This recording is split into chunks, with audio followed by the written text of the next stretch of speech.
तो हेलो प्यारे बच्चों, क्या हाल चाल। आई होप आप लोग अच्छे होंगे, जबरदस्त जिंदाबाद होंगे और अच्छे से पढ़ाई कर भी रहे होंगे आप लोग, है ना। बेटे आज का जो टॉपिक हमारा पढ़ने वाले हैं सरल सूक्ष्मदर्शी के बारे में, साथ ही साथ आज का जो टॉपिक रहेगा हम संयुक्त सूक्ष्मदर्शी के बारे में भी बात कर रहे होंगे बेटे। ठीक है ना बच्चा, ध्यान से समझेंगे, अच्छे से समझाते हुए चलेंगे और गारंटेड हमारी ये बेटे आपको अच्छे से समझ में आ जाएगा यदि आप अच्छे से समझेंगे हमारी बात को। बोर्ड पे आपकी निगाहें होनी चाहिए और बेटे ध्यान भी आपका यही होना चाहिए। ऐसा नहीं है कि आपकी वास्तव में निगाहें तो बोर्ड पर है लेकिन दिमाग कहीं और है, किसी की याद में है, तो बेटा नहीं हो पाएगा संभव आपको याद कराना। ठीक है, तो आपका दिमाग और साथ ही साथ आपकी जो नजरें हैं, प्यारी सी जो आपकी नजरें हैं बेटा, वो बोर्ड पे होनी चाहिए और गारंटी मैं देता हूँ आपको याद हो जाएगा बेटा। ठीक है, तो ध्यान बनाए रखेंगे बेटा अच्छे से आप।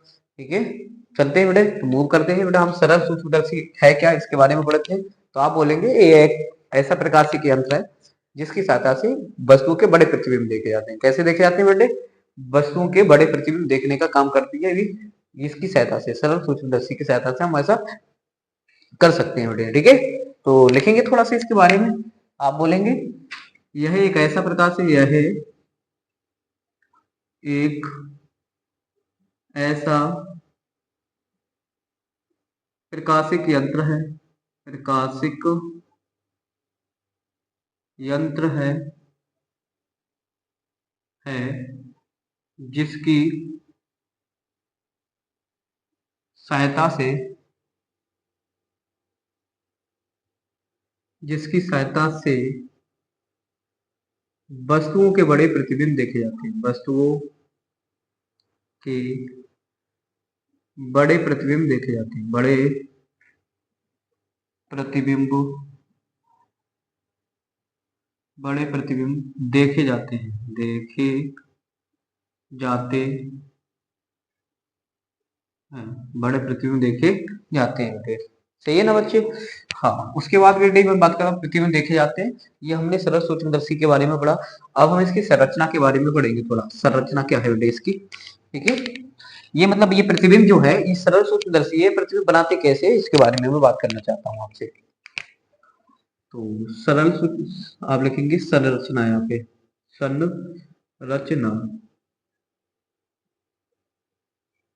ठीक है, तो ये आगे बेटे इसके पास संरचना हमारी, और देखेंगे इसमें क्या लेते हैं बेटे। इस संरचना में आप क्या करेंगे, एक उत्तल लेंस का प्रयोग करते हैं। हम यहाँ पे क्या लेते हैं, एक उत्तल लेंस ले लेते हैं।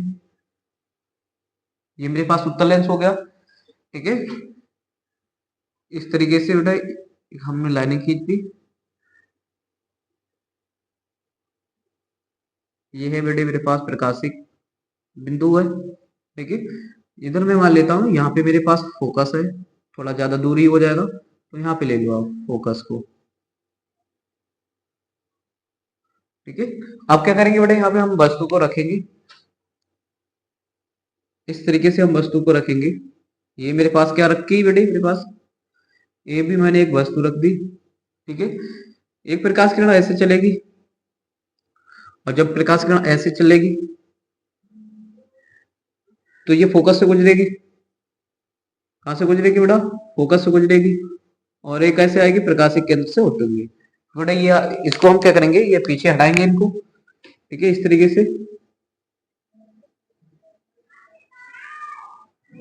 इस तरीके से, और वस्तु की ओर ही ये क्या करता है, बड़ा सा प्रतिबिंब हमें बना के दे देता, ए डैश बी डैश। ठीक है, इस तरीके से ये प्रतिबिंब बनाता है। तो संरचना में क्या बोलेंगे, आप बोलेंगे कि सरल सूक्ष्मदर्शी में एक उत्तल लेंस का प्रयोग करते हैं। ठीक है, इतना हो गया। फिर ये वर्क कैसे करती है, कार्य कैसे करती है, उसके बारे में हमने आपको बता दिया। इसमें क्या करते हैं, हम इस उत्तल लेंस के फोकस और प्रकाशिक केंद्र के बीच में वस्तु को रखेंगे और जब वस्तु को रखते हैं तो ये क्या करता है, उत्तल लेंस वस्तु की ओर ही वस्तु का बड़ा प्रतिबिंब बना के हमें दे देता है। ठीक है, ये हो गया मेरे बारे इसके बारे में।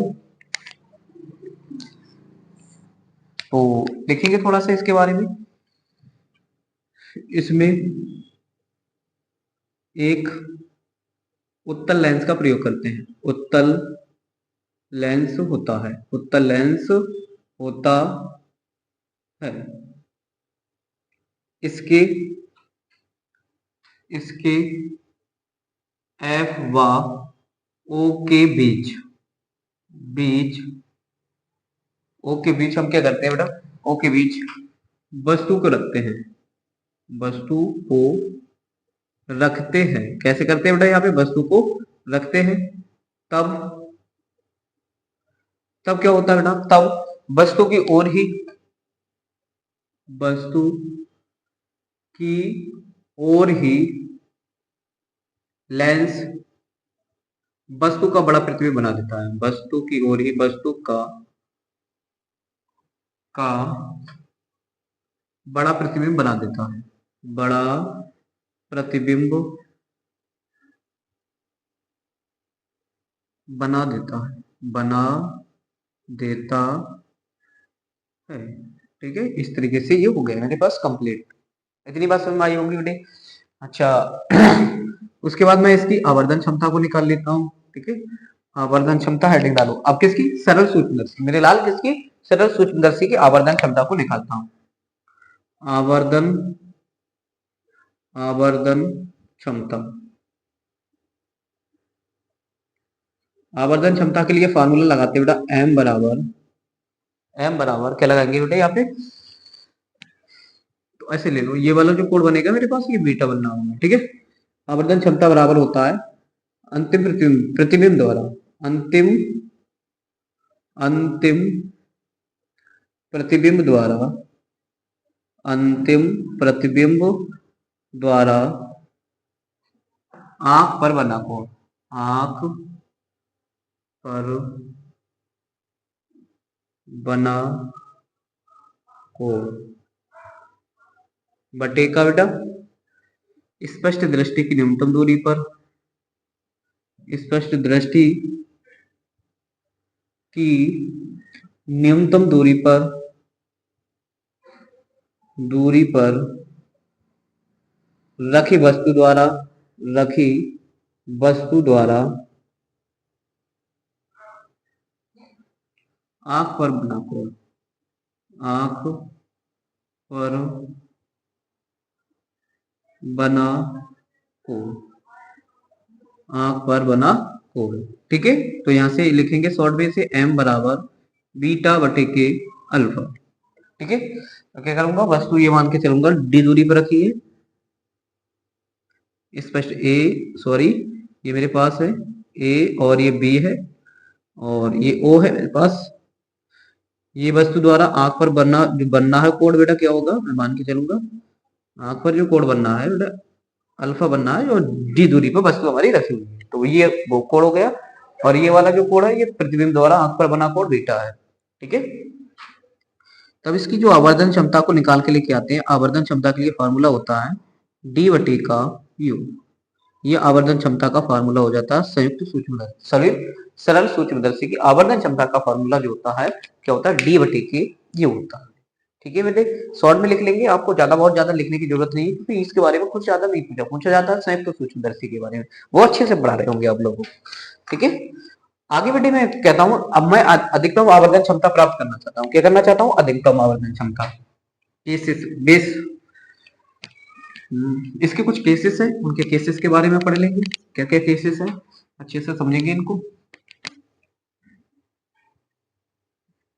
पहला केस पढ़ेंगे बेटा, केस फर्स्ट क्या कहता है, केस फर्स्ट में पढ़ेंगे अधिकतम आवर्धन के लिए, अधिकतम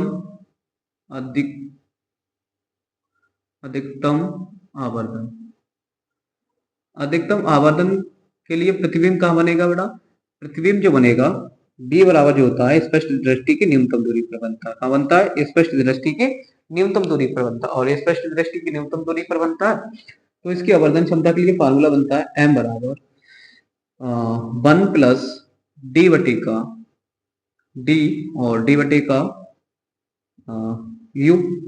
ठीक है, क्या बनता है, d बटे का f बनता है। ठीक है, d बटे का f, ये आवर्धन क्षमता के लिए इसके सूत्र होता है। ठीक है, केस नंबर 2 है, केस नंबर 2 क्या है बेटा, केस नंबर 2 है न्यूनतम आवर्धन के लिए, न्यूनतम आवर्धन। अब न्यूनतम आवर्धन के लिए जो फार्मूला बनता है बेटा, न्यूनतम आवर्धन के लिए मतलब क्या होगा, न्यूनतम आवर्धन कब होगा, सरल सूक्ष्मदर्शी का न्यूनतम आवर्धन जब होगा जब अंतिम जो प्रतिबिंब होगा बेटा वो अनंत पर बनेगा, अनंत पर होगा। अंतिम प्रतिबिंब कहां पर होगा बेटा, अनंत पर। अनंत पर होगा तो इसकी आवर्धन क्षमता बन जाएगी m बराबर d बटे का f होगी, d बटे का f हो जाने वाली है। तो तीन सूत्र प्राप्त करके लेके आते हैं। एक तो समान सूत्र हो गया, एक अधिकतम आवर्धन के लिए सूत्र हो गया जब अंतिम वृत्त में स्पष्ट दृष्टि की न्यूनतम दूरी पर बनता, और एक न्यूनतम आवर्धन जब अनंत पर प्रतिबिंब बनना होता उस समय आवर्धन क्षमता के लिए ये सूत्र हो जाता है। ये थी मेरी सरल सूक्ष्मदर्शी जिसके बारे में हमने आपको बता दिया बेटा, अच्छे से समझ में आया होगा। अब जो टॉपिक पढ़ने वाले हैं, पढ़ेंगे संयुक्त सूक्ष्मदर्शी, जो मोस्ट इंपोर्टेंट क्वेश्चन हमारे बोर्ड एग्जाम के लिए होता है। ठीक है, जल्दी से स्क्रीनशॉट ले लिए बेटा, फिर आगे बढ़ते हैं हम।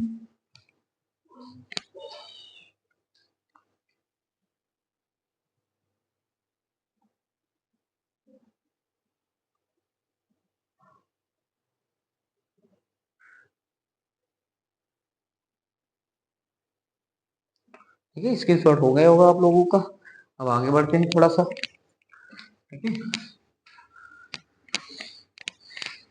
हेडिंग डालेंगे बेटे आप लोग, संयुक्त सूक्ष्मदर्शी। संयुक्त सूक्ष्मदर्शी का ही दूसरा नाम होता है यौगिक सूक्ष्मदर्शी।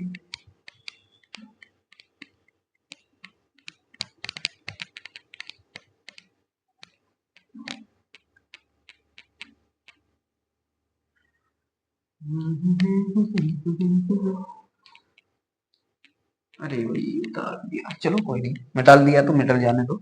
हेडिंग डालेंगे यौगिक, यौगिक या संयुक्त, संयुक्त या संयुक्त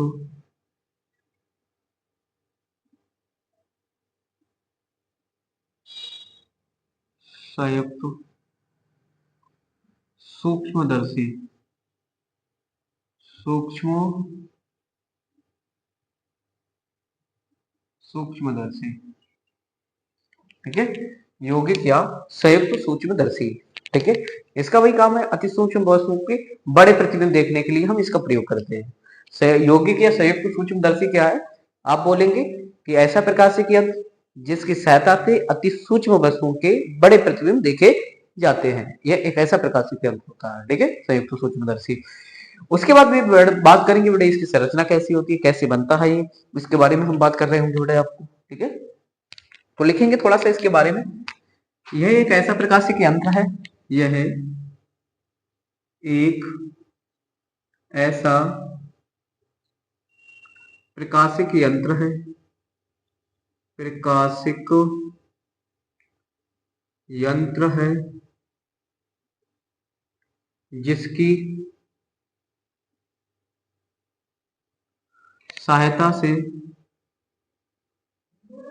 जिसकी सहायता से वस्तुओं के बड़े प्रतिबिंब देखे जाते हैं, वस्तुओं के बड़े प्रतिबिंब,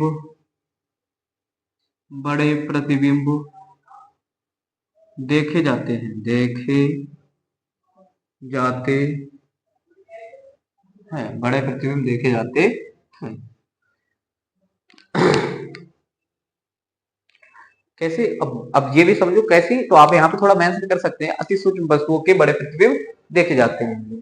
ठीक है, अति सूक्ष्म वस्तु में जैसे बैक्टीरिया है, ठीक है, ब्लड में ब्लड प्लेटलेट्स हैं, इनकी सारी की जो जांच होती है बेटा इस संयुक्त या यौगिक सूक्ष्मदर्शी की सहायता से पॉसिबल होती है। ठीक है, अब संरचना के बारे में बात कर लेते हैं बेटा, इसकी संरचना कैसी होती है, ये बनती कैसे है। संरचना, ये है इसकी संरचना के बारे में। देखेंगे इसमें क्या करते हैं, इसमें दो लेंस लेके चलते हैं बेटा, एक छुटकू सा लेंस होता है, एक बड़कू सा लेंस होता है। का हो, बड़कू सा लेंस होता है इस तरीके से। थोड़ा सा और बड़ा बनाना चाहिए बेटे हमें, थोड़ा छोटा सा मुझे लग रहा है कि छोटा सा बनना है ये, तो इस तरीके से आजा मेरे लाल, सही से बन जा, ये लो बन गया। हाँ, इस तरीके से बनाते हैं, थोड़ा स्पेस कम हो जाने की वजह से थोड़ा सा बड़ा बनाते हैं, थोड़ा इस डिस्टेंस भी ले लो जिससे अच्छा क्लियर दिखाई दे। ठीक है, तो इधर हटा के बनाओ थोड़ा सा। एक तो लेंस ये होता है मेरे पास, और एक लेंस ये बड़ा सा होता है, ठीक है। और स्टेंस बढ़ा सकते हैं इसकी, बढ़ा लो सही रहेगा, बढ़ाना अच्छा होता है तभी अच्छा क्लियर बनेगा डायग्राम, ठीक है। हाँ, तो मैंने इस तरीके से ये बना लिया।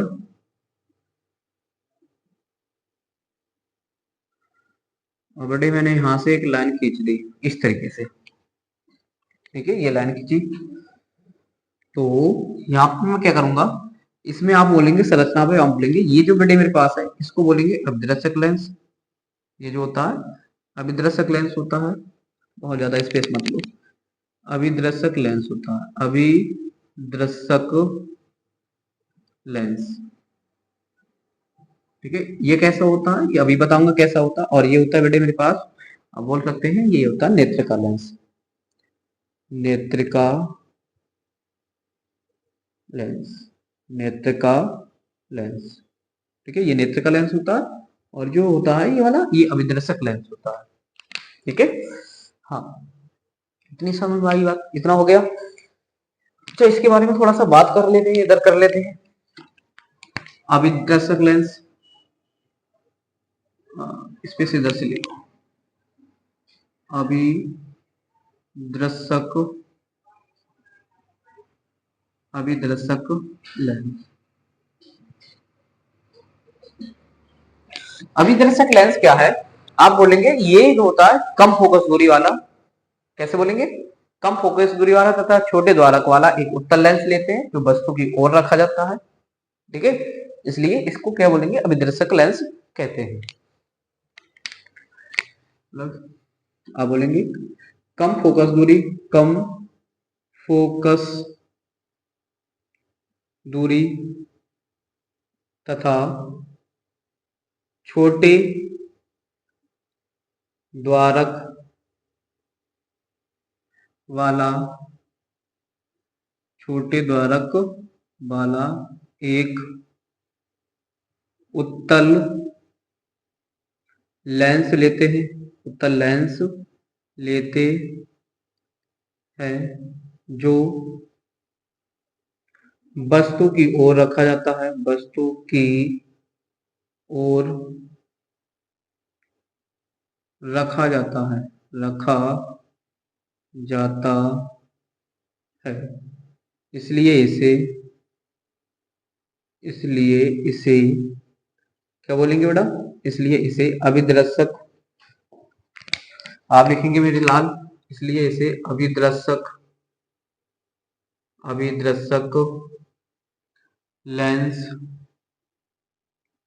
अभिदर्शक लेंस कहते हैं, कहते हैं, ठीक है। ये हो गया मेरे पास अभिदर्शक लेंस। अब मैं नेत्रिका लेंस के बारे में बात कर लेता हूँ, ठीक है। नेत्रिका लेंस क्या होता है, तो आप बोलेंगे ये जो होता है ये अधिक फोकस दूरी वाला तथा बड़े द्वारक वाला एक उत्तल लेंस होता है। अधिक फोकस दूरी, अधिक फोकस, अधिक फोकस दूरी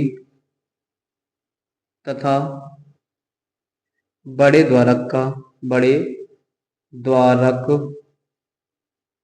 का एक उत्तल लेंस लेते हैं, लेंस लेते हैं, उत्तल लेंस लेते हैं जो आंख की ओर होता है, आंख की ओर लगा होता है, लगा होता, लगा होता है। इसलिए, इसलिए इसे क्या बोलते हैं बेटा, इसलिए इसे नेत्रिका लेंस कहते हैं, नेत्रिका लेंस कहते हैं, नेत्रिका लेंस कहते हैं, ठीक है। इसलिए इसे क्या बोलेंगे, इसलिए इसे हम क्या बोलते हैं, नेत्रिका लेंस कहते हैं, ठीक। ये हो गए। अच्छा, उसके बाद ये कम फोकस दूरी तथा छोटे द्वारक वाला एक उत्तल लेंस लेते हैं जो वस्तु की ओर रखा जाता है, इसलिए इसे अभिदर्शक लेंस बोला। और यहाँ की तरफ होता है इसलिए बोलेंगे इसे नेत्रिका लेंस कहते हैं, ठीक है। तो अब क्या करते हैं बेटा, इसके बाद हम थोड़ा सा बात करें तो अब ये काम कैसे करता है, मतलब कैसे बनाता, प्रतिबिंब बनाता कैसे है, वो वाली बात कर लेते हैं। हम क्या करते हैं बेटा, हम वस्तु को इस प्रकार से रखेंगे, अभिदर्शक लेंस की तरफ वस्तु को इस प्रकार से रखें, थोड़ा सीधा बनाते हैं, इस प्रकार से रखें कि इसका जो है बड़ा प्रतिबिंब बने, ये जो प्रतिबिंब हो वो इसके फोकस के और प्रकाशीय केंद्र के बीच बने जाते हैं। ठीक है, तो इस तरीके से चलेगी प्रकाश किरण, इस तरीके से, और एक प्रकाश किरण ऐसे चली और यहाँ पे उसने मान लिया प्रतिबिंब बना रखा है, ये वाला प्रतिबिंब है, ये मुख्य अक्ष के समांतर आ रही है, तो ये फोकस से गुजरेगी, किसके फोकस से, इसके फोकस से गुजरेगी। ठीक है, और ये इसका प्रकाशिक केंद्र हो गया ओ, और इसका ये प्रकाशिक केंद्र को बोलेंगे ओ ई। ठीक है, तो और यहाँ पे इसका फोकस होगा जिसे हम नाम देंगे एफ ई। ठीक है, ये एफ ई इसका फोकस हो गया। अच्छा, यहाँ से ये प्रतिबिंब यहाँ पे बनना है, तो यहाँ से यहाँ तक की दूरी इसके लिए क्या हो जाएगी, इस वाले लेंस के लिए बी हो जाएगी, हो जाएगी। लेकिन इसके लिए वस्तु का कार्य करेगा, इसके लिए किसका काम करेगा, ये प्रतिबिंब, इसका नाम दे देते हैं ए डैश बी डैश। इसके लिए अब जैसे इसके फोकस के बीच में बनेगी, तो ये जो है फोकस के बीच में बना, फोकस और प्रकाशिक केंद्र के बीच में बनेगा, तो देखेंगे ये जो है लेंस नेत्रका लेंस के सॉरी सरल सूक्ष्मदर्शी की तरह कार्य करने लगेगा। कैसे करेगा बेटे, सरल सूक्ष्मदर्शी की तरह कार्य करेगा, तो वस्तु की ओर ही वस्तु का कैसे प्रतिबिंब बना देगा, वस्तु का बड़ा प्रतिबिंब बना देगा जाके। ठीक है, देखेंगे कैसे बनाएगा ये, इस तरीके से प्रकाश किरणें निकलेंगी। तो जब इन प्रकाश किरणों को थोड़ा सा पीछे हटाते हुए ले जाएंगे, इस तरीके से इन प्रकाश किरणों को पीछे हटाएंगे, तो इधर से देखेंगे बेटा, इधर से वस्तु का बड़ा प्रतिबिंब बन जाएगा, A double dash B double dash, इस तरीके से देखो ये प्रतिबिंब बना लेगा। ठीक है ना, तो ये प्रतिबिंब जो है ये आंख पर जो कोण बनाएगा, इस आंख पर बने कोण को हम बोलेंगे बीटा, तो बोलेंगे बेटे बीटा कोण बना लेगा। यहाँ पे थोड़ा सा सही से बनाते हैं, ये थोड़ा तिरछी होती हुई जा रही है, इस तरीके से बना, ठीक है, जाके यहाँ पे इस तरीके से प्रतिबिंब बन जाएगा। तो इस तरीके से देखो, फिर एक बार रिपीट करते हैं कैसे काम करेगा। हम क्या करेंगे, नेत्र का लेंस है, इस नेत्र का लेंस की ओर इस प्रकार से वस्तु को रखेंगे कि इसके द्वारा जो प्रतिबिंब बने वो इसके नेत्र का लेंस के फोकस और प्रकाशिक केंद्र के बीच में बने। ठीक है, तो इस तरीके से हमने व्यवस्थित किया कि इसके प्रकाशिक केंद्र फोकस और प्रकाशिक केंद्र के बीच में इसकी वस्तु बन गई। तभी ये क्या करेगा, ये नेत्र का जो लेंस है, वो नेत्र का लेंस एक वस्तु की तरह सॉरी एक सरल सूक्ष्म की दर्शी सरल सूक्ष्मदर्शी की तरह कार्य करेगा और वस्तु की ओर ही वस्तु का कैसा प्रतिबिंब बना देगा, बड़ा प्रतिबिंब बना देगा। सही है बच्चे, हाँ। और ये जो प्रतिबिंब होगा वो स्पष्ट दृष्टि की न्यूनतम दूरी पर होगा। कैसी दूरी पर होगा बेटे, स्पष्ट दृष्टि की न्यूनतम दूरी पर ये प्रतिबिंब बन जाने वाला है, इस तरीके से समझ आया। ये प्रतिबिंब द्वारा आंख पर जो कोण बढ़ेगा वो बीटा बनेगा। ठीक है, ठीक, चलते हैं फिर इसके बाद इसकी आवर्धन क्षमता निकाल लेते हैं बेटा। इसकी आवर्धन क्षमता क्या होगी उसके बारे में बात कर लेंगे।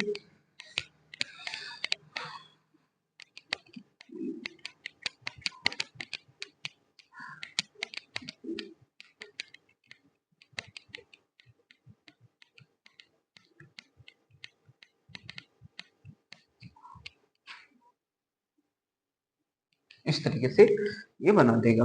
ठीक है, अब आगे आते हैं बेटे, तो इसका कोणीय आवर्धन पहले निकालेंगे, फिर इसकी आवर्धन क्षमता के लिए सूत्र निकाल के लेके आ रहे हैं। ठीक है,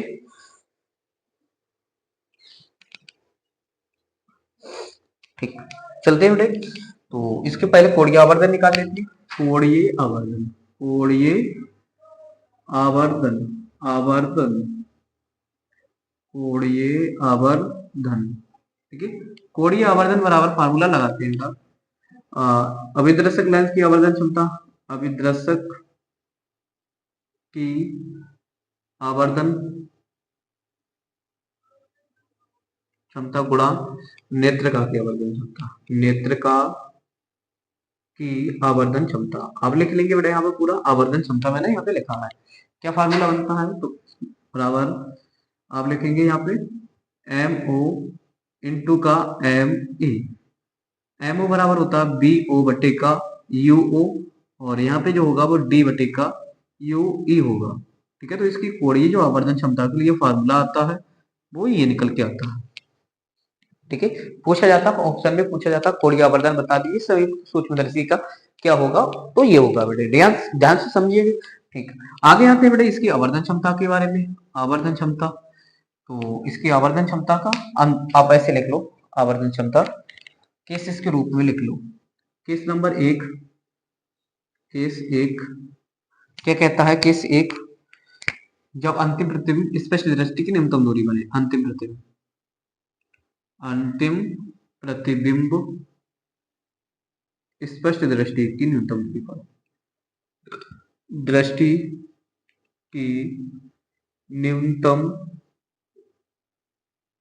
दूरी पर हो, न्यूनतम दूरी पर हो, तो इसकी जो आवर्धन क्षमता होगी बेटा, वो आवर्धन क्षमता होती है माइनस का बी ओ बटे का यू ओ और 1 प्लस डी बटे का एफ ई के बराबर होता है उस कंडीशन पे। ठीक है, ये उसकी आवर्धन क्षमता का लिए फार्मूला होता है।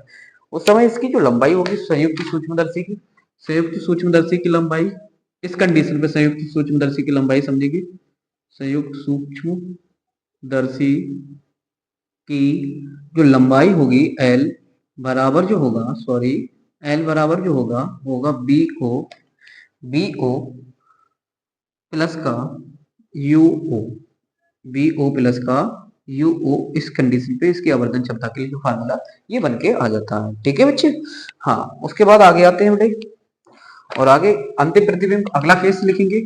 केस नंबर 2 होगा। क्या होगा बेटे केस नंबर 2 में? आप आपकी बार में अंतिम अनंत पर बने। कहां पे बने बेटे? अनंत पर। अनंत पर बनेगा तो इसकी आवर्धन क्षमता हो जाती है m बराबर माइनस का बी ओ बटे का यू ओ, और क्या हो जाएगा? हो जाता है डी बटे के एफ ई हो जाता है, एफ ई। ज्यादा बहुत ज्यादा डिटेल से नहीं पढ़ना है, इतना ही आप पढ़ के चलो, इतना सफिशियंट हो जाएगा आपके बोर्ड एग्जाम के लिए। तब उसकी जो आवर्धन क्षमता इस संयुक्त सूक्ष्मदर्शी की जो लंबाई हो जाएगी वो क्या हो जाती है? उस कंडीशन पे हो जाती है बी ओ प्लस का एफ ए। इसकी जो लंबाई होगी उस कंडीशन पे उसकी लंबाई होगी वो ये होने वाली है। ठीक है बेटे, तो आज का जो मेरा टॉपिक था संयुक्त सूक्ष्मदर्शी हमने यहाँ पे कंप्लीट किया, साथ ही साथ सरल सूक्ष्मदर्शी के बारे में भी यहाँ पे हमने बात कर रखी है। ठीक है, तो बस आज के लिए इतना रखेंगे और मिलेंगे कल नेक्स्ट वीडियो में। तब तक के लिए जय हिंद, जय भारत।